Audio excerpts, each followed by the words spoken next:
Friends, நீங்கள் இங்கே பார்க்குறது தான் அத்திப்பழத்தோட மரம். இன்றைக்கி நம்ம வீடியோவில் வந்து அத்திப்பழத்தை பற்றின சில இன்ஃபர்மேஷன்ஸ் வந்து உங்கள்கிட்ட ஷேர் பண்ண போகிறேன். அத்திப்பழத்தில் வந்து நார் சத்து அதிகமாக இருக்குது.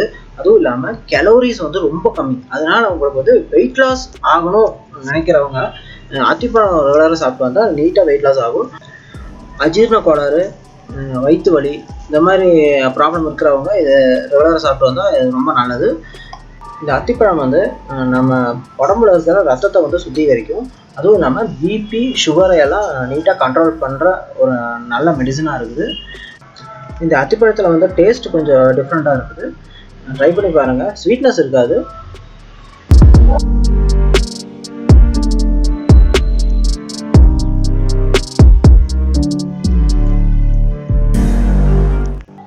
அத்திப்பழம் ட்ரை வச்சு வீடியோ செய்யப்படும்.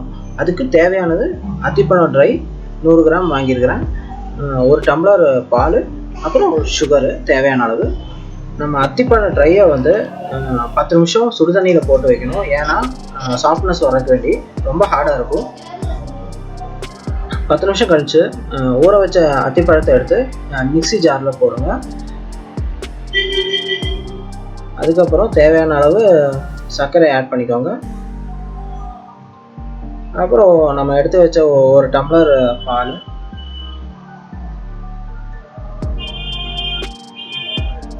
நீட்டாக கிரைண்ட் பண்ணுங்க.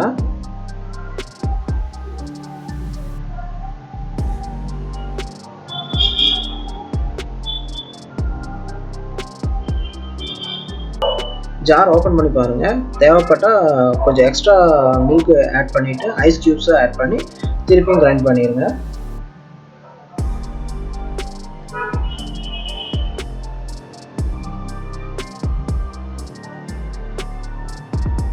நம்ம அத்திப்பழம் ட்ரை ஜூஸ் ரெடி ஆயிடுச்சு.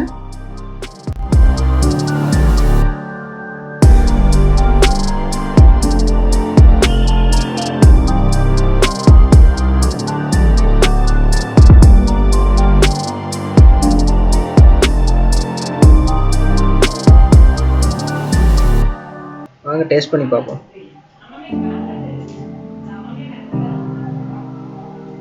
வீட்டில் ட்ரை பண்ணுங்கள் ஃப்ரெண்ட்ஸ்.